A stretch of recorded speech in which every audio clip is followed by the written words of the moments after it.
sermão da semana passada findou no versículo 1 do capítulo 2, onde o profeta se coloca como uma sentinela, um vigia que sobe sobre as fortalezas ou pelas muralhas para ver, tal como o sol nasce pela manhã, ver o dia em que o Senhor o responderia. E ele então coloca o seu coração perante o Senhor, para que assim o Senhor respondesse pela última vez, desse uma última resposta. E é isso que nós olhamos hoje. Essa última resposta de Deus. E para tanto, meus irmãos, eu quero afirmar nessa manhã, e todo o nosso sermão nessa manhã será pautado nisso, que o justo vive pela fé, na fidelidade de Deus, mesmo quando o mal parece triunfar. Mais uma vez, o justo vive pela fé na fidelidade de Deus, mesmo quando o mal parece triunfar. E sobre isso nós veremos hoje. Agora observe comigo o versículo 2 e o versículo 3. O Senhor me respondeu e disse: escreva a visão, torne-a bem legível sobre tábuas, para que possa ser lida até por quem passa correndo, porque a visão ainda está para se cumprir no tempo determinado. Ela se apressa para o fim e não falhará. Mesmo que pareça demorar, espere, porque certamente virá, não tardará. Perceba que aqui o Senhor usa uma figura da época que era a figura dos mensageiros.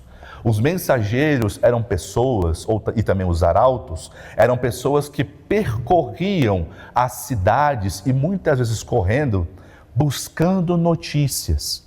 E ao compreender as notícias, eles iam de cidade em cidade, gritando a pleno pulmão ali as notícias de outros locais, as notícias mais importantes. É como se, por exemplo, você estivesse no seu carro, passando numa cidade, num local específico, e você olhasse para um outdoor e visse ali uma mensagem clara. Se você está andando por aí, no seu carro, e você vê um outdoor todo vermelho, mas no centro tem um M amarelo, você sabe que ali faz referência ao McDonald's, em algum contexto, em algum lugar. Então a mensagem, ela seria tão clara, tão fácil, legível, facilmente compreendida, até por quem passa correndo. Tal como hoje nós compreendemos um outdoor do McDonald's, por mais que não tenha nada escrito nele. A mensagem do qual o profeta iria escrever sobre uma tábua seria uma mensagem fácil, entendível. Não seria algo complexo, não seria algo rebuscado academicamente, mas algo simples de entender. E ela viria, porque a visão do qual o Senhor estava concedendo ao profeta estava para se cumprir. Ela viria. E perceba, aqui a ênfase desse versículo, na minha opinião, é o tempo determinado, a expressão tempo determinado. No seu decreto, na sua providência, o Senhor há de cumprir os seus juízos, a sua justiça sobre as nações, no tempo determinado. Meus irmãos, o Senhor é um Deus que sim, Ele está entre nós. Um outro nome para o Senhor Jesus é Emanuel, é Deus conosco, é o Deus entre nós. No entanto, Deus não é sujeito ao tempo. Deus não é refém do tempo. Perceba, com os anos que se passam, nós envelhecemos. Mudamos de opinião sobre isso ou sobre aquilo. Todavia, no Senhor não há sombra de mudança. O Senhor é e sempre será. Esse é o Senhor.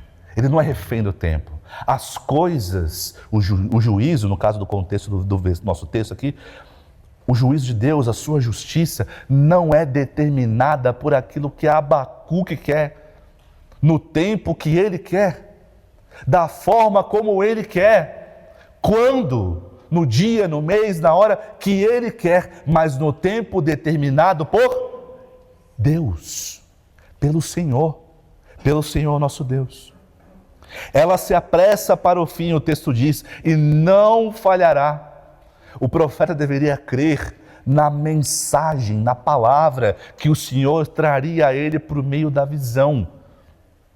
Ele deveria confiar que aquela mensagem não falharia.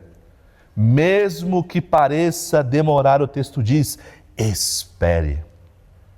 Mesmo que pareça que o tempo está passando, o mal está triunfando, a corrupção está vencendo, mesmo assim, espere, espere, porque certamente virá, não tardará.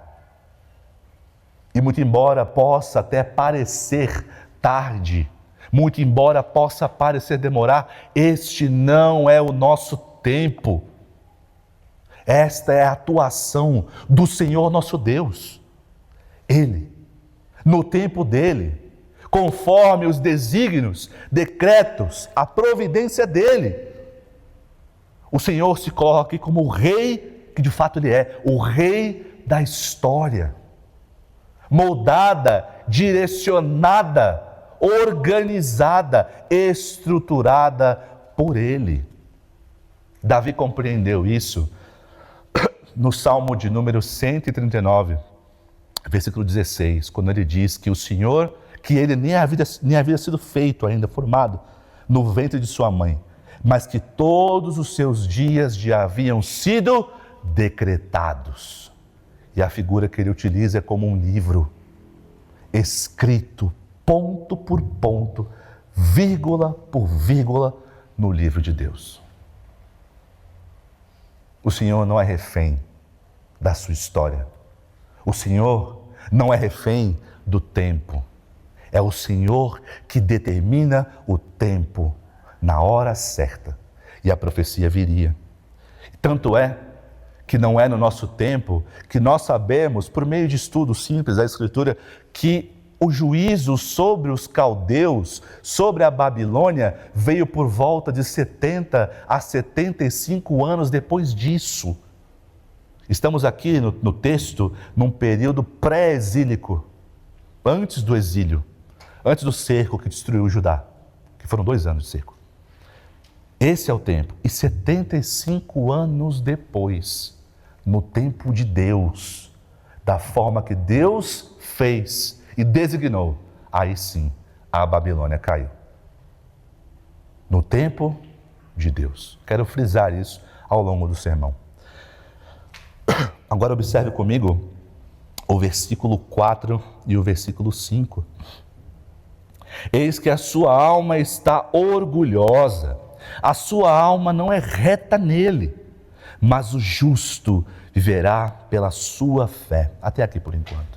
Perceba que aqui o Senhor, por meio do texto, toma um tom, uma tonalidade sapiencial no texto. O que isso quer dizer? Aqui o Senhor traz uma linguagem de sabedoria ao texto, que é muito vista, por exemplo, em vários salmos sapienciais, e também especificamente no livro de Provérbios, onde é feito um contraste, uma comparação entre o justo e o ímpio, entre aquele que anda no caminho do Senhor e aquele que está longe de Deus. Quer ver? É o mesmo tipo de linguagem que o Salmo de número 1, por exemplo.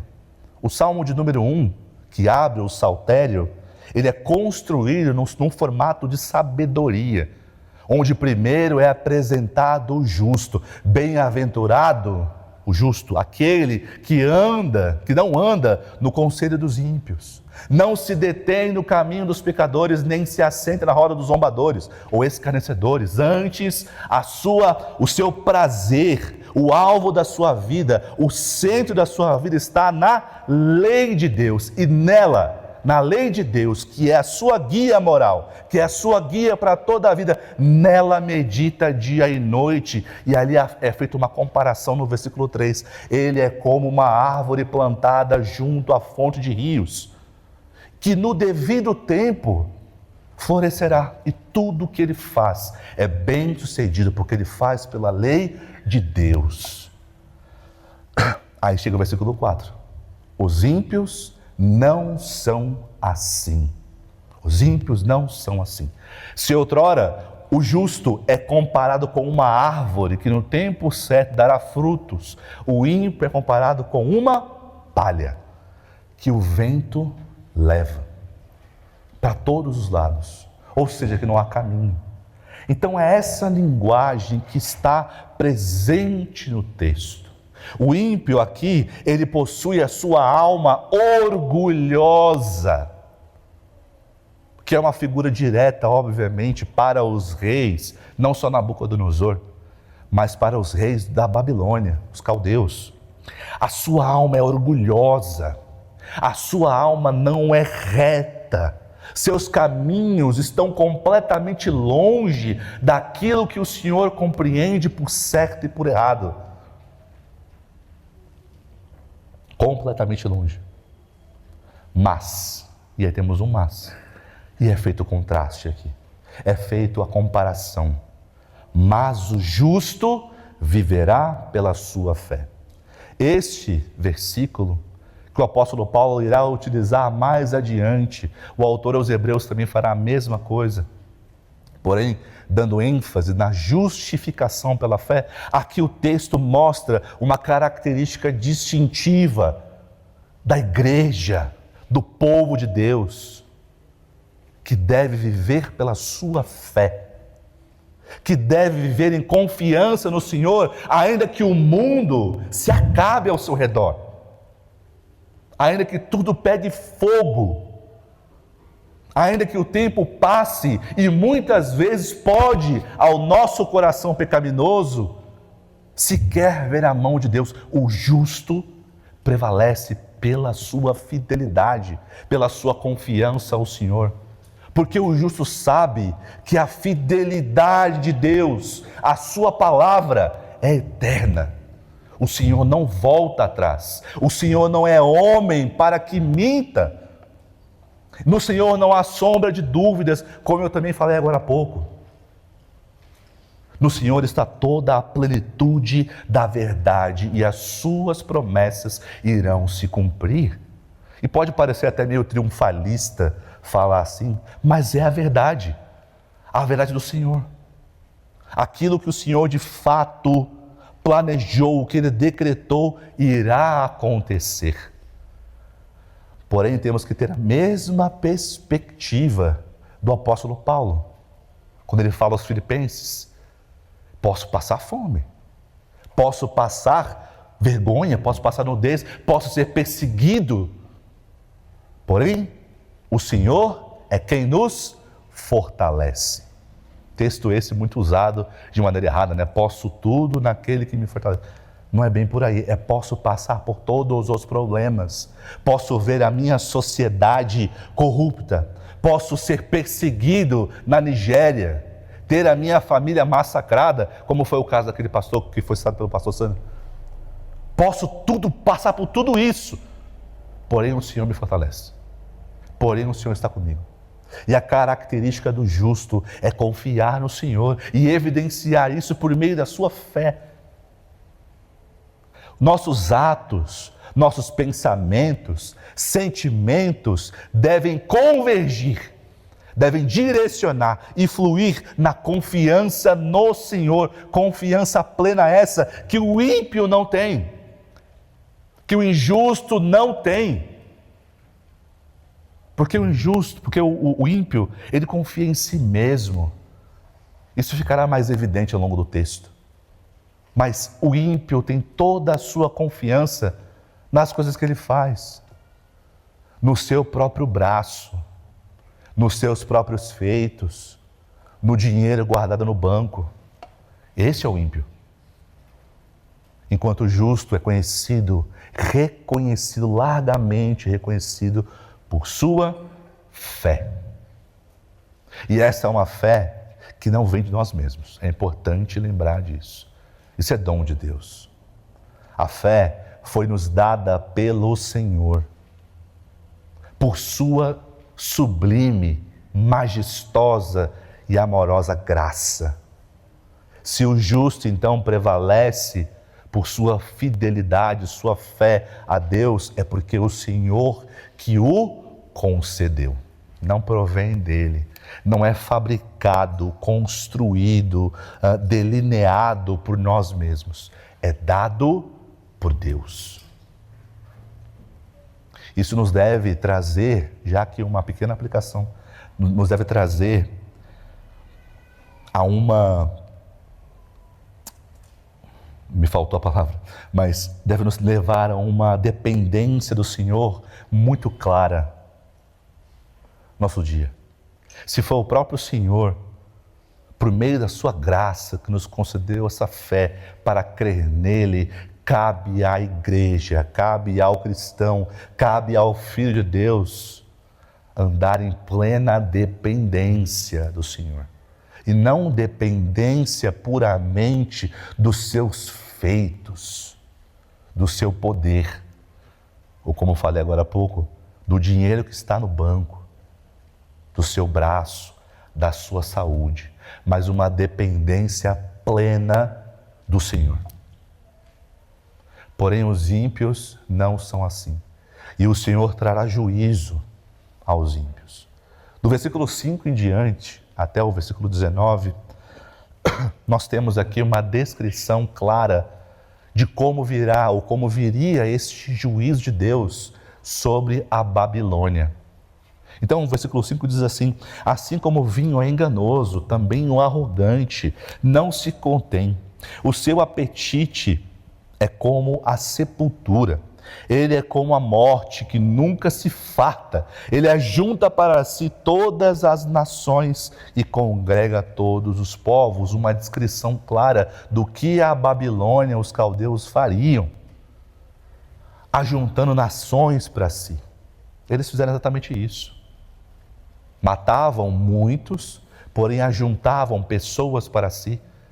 Ajuntavam pessoas e levavam até a Babilônia para educá-las, em especial jovens. Exatamente isso ocorre com o profeta Daniel, que é levado à Babilônia ainda muito novo para aprender dos seus deuses e ser educado pela lógica, pela moralidade pagã dos babilônios.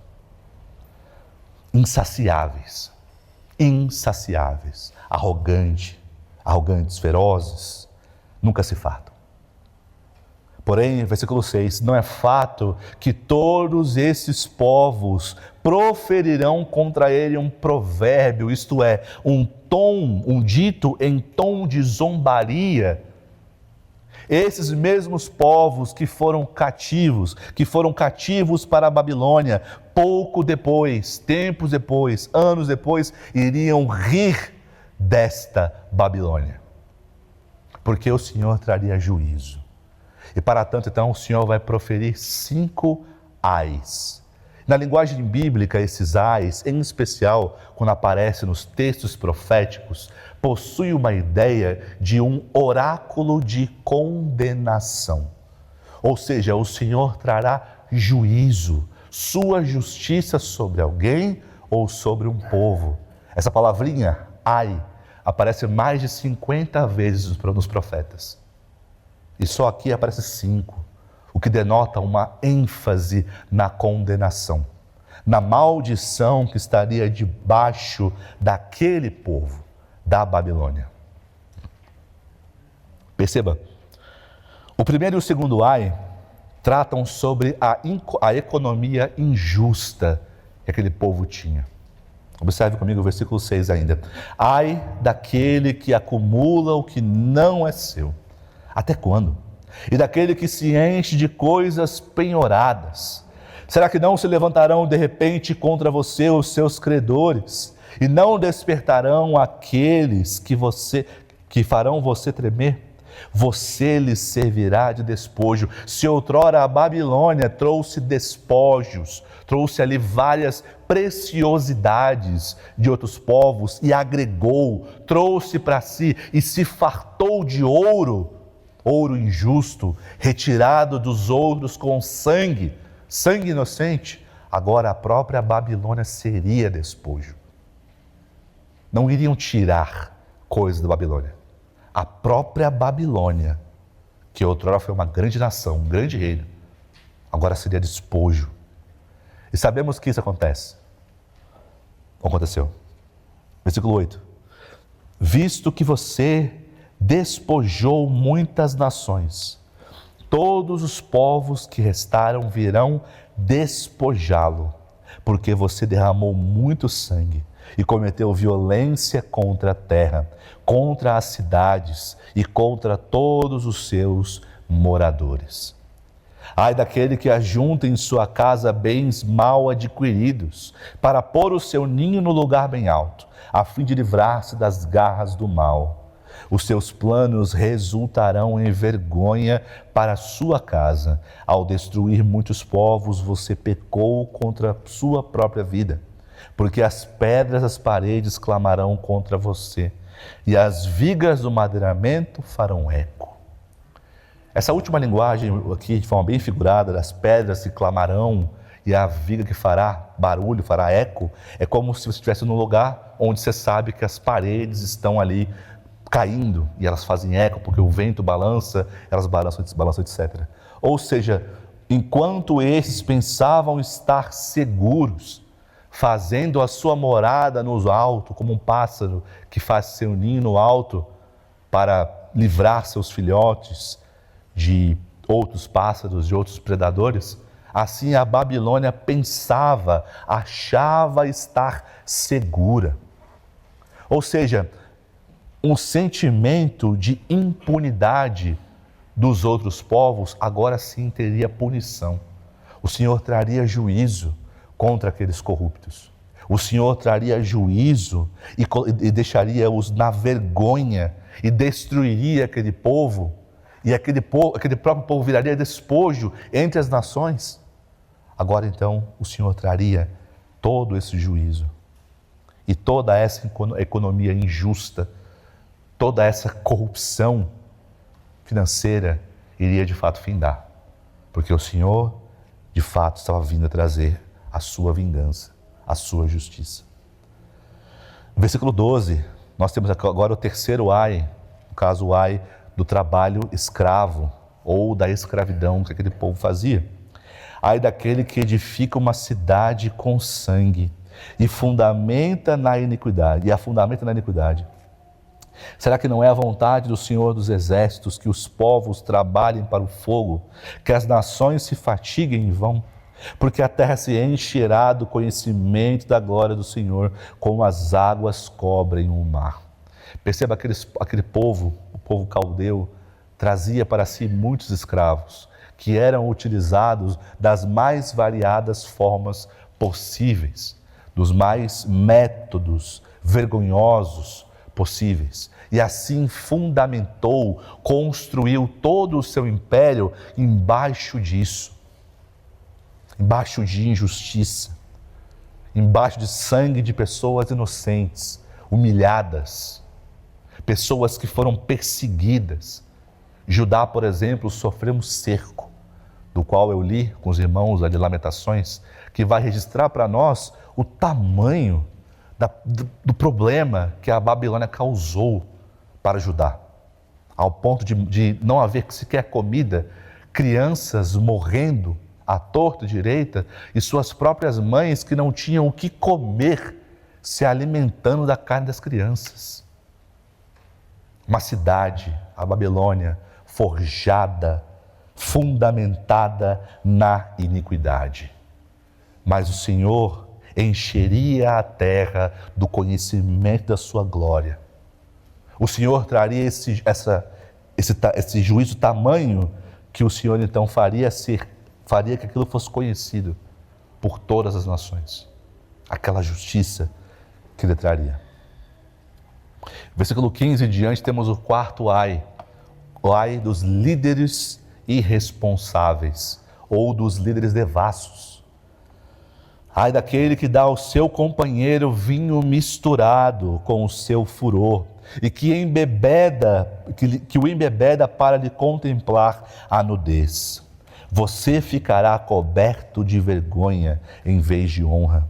beba você também e mostre a sua incircuncisão.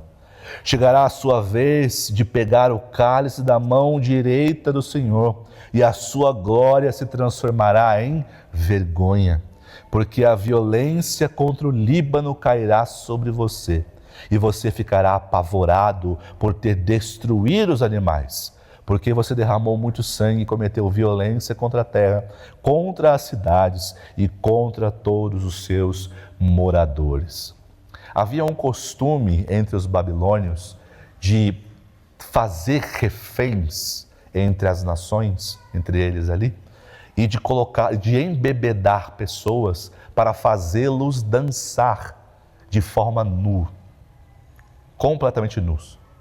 E esse propósito, e ali eles riam, colocavam pessoas para dançar até mesmo em cima de brasas, pessoas nuas, puramente com a intenção de envergonhar esse povo. Veja, por exemplo, o que eles fizeram, o que Nabucodonosor fez com o rei Zedequias. Observe depois isso no texto. Vergonha, a intenção era envergonhar os povos. Porém agora, este povo seria envergonhado entre as nações. A ideia do texto de pegar o cálice da mão direita de Deus é então de receber o seu justo juízo. E a glória daquela grande nação se transformaria em vergonha. Porque eles mesmos, com sua própria batalha, destruíram várias árvores, vários locais no Líbano. E assim então o Senhor traria justiça, até mesmo por aquela terra. O Senhor faria isso. O último e quinto ai, começando pelo versículo 19, depois voltando para o 18, fala sobre a idolatria. E muitos especialistas vão afirmar que este último ai deveria ser o centro da argumentação do Senhor. Tudo que acontece antes vem por meio de um coração idólatra, que obviamente pode ser referente, e é, claro assim, claro mesmo, a um ídolo de fato, a um Deus pagão, mas a uma autoadoração.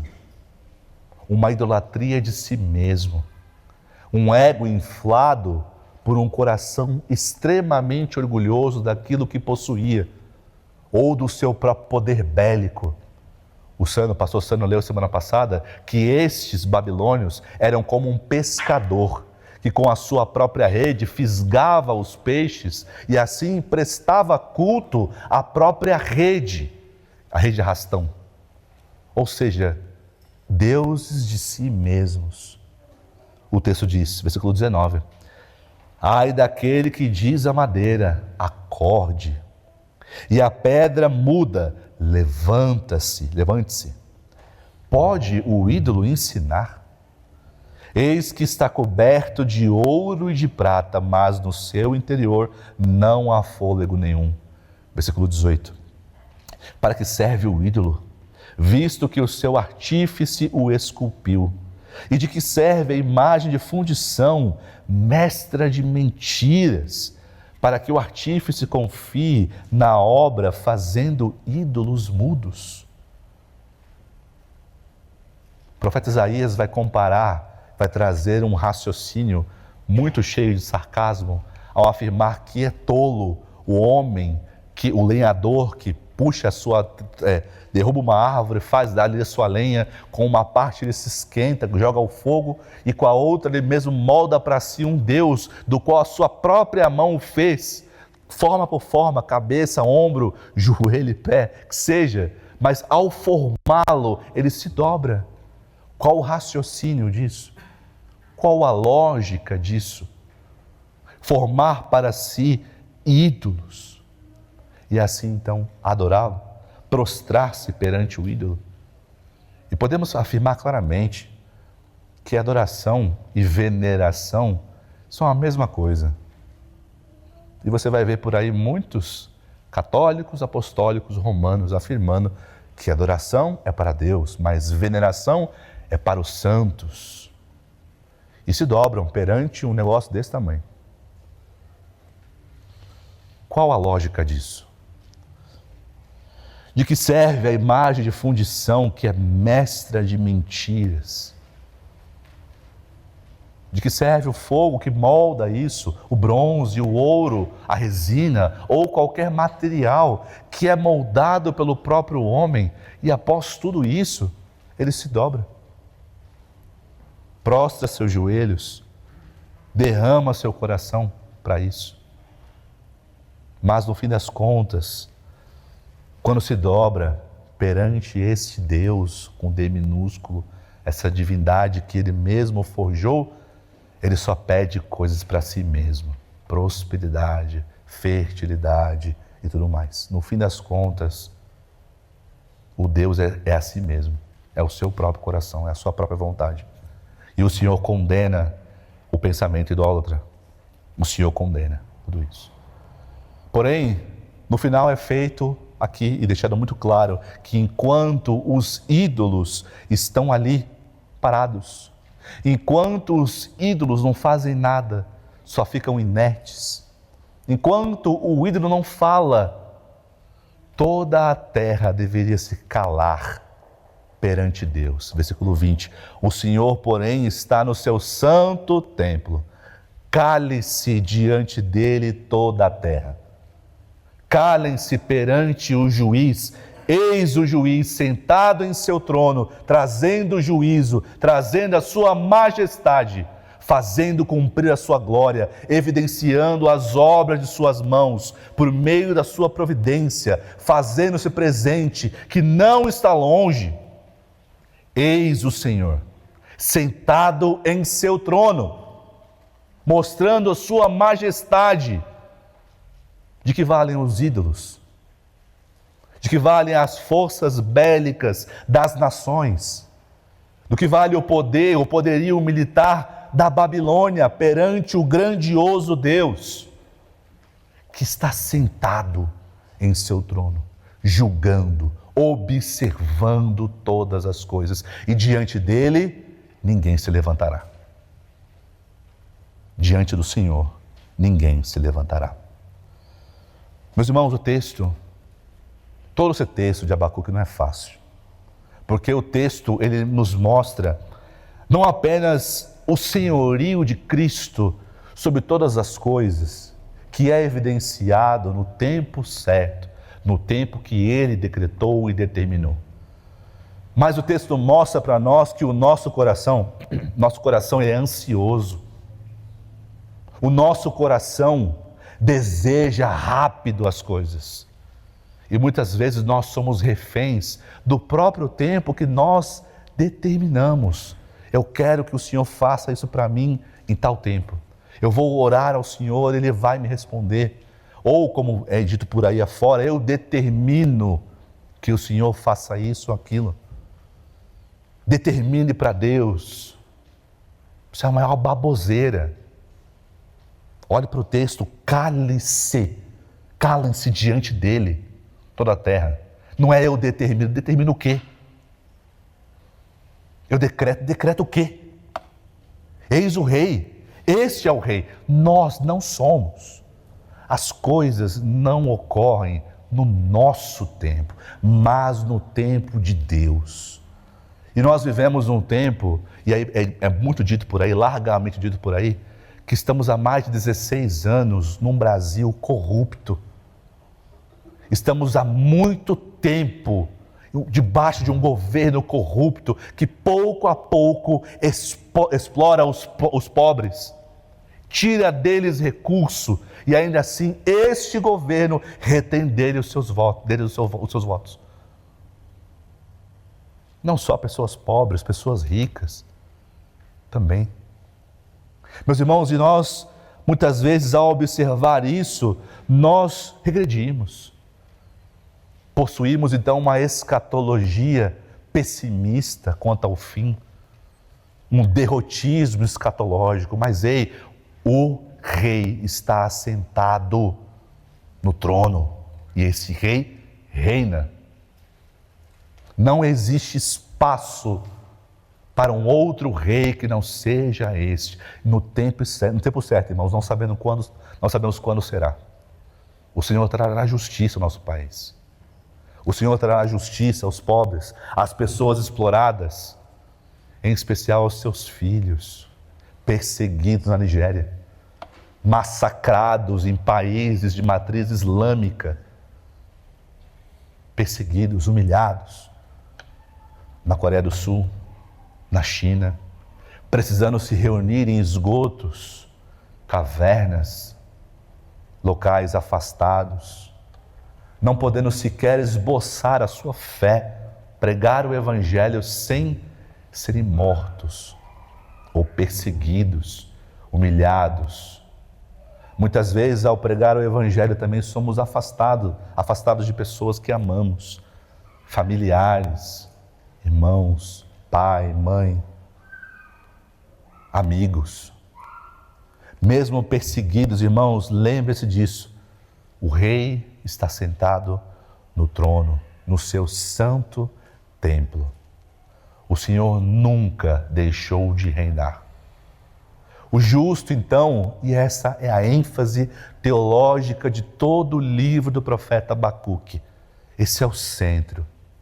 Muito embora o mal pareça prevalecer, muito embora o justo sofra, muito embora o justo seja perseguido, o justo ainda assim precisa viver pela sua fé, crendo dia após dia que o Senhor é fiel à sua palavra e o que o Senhor determinou para a sua igreja, que Ele virá para resgatar a sua igreja, para resgatar o seu povo.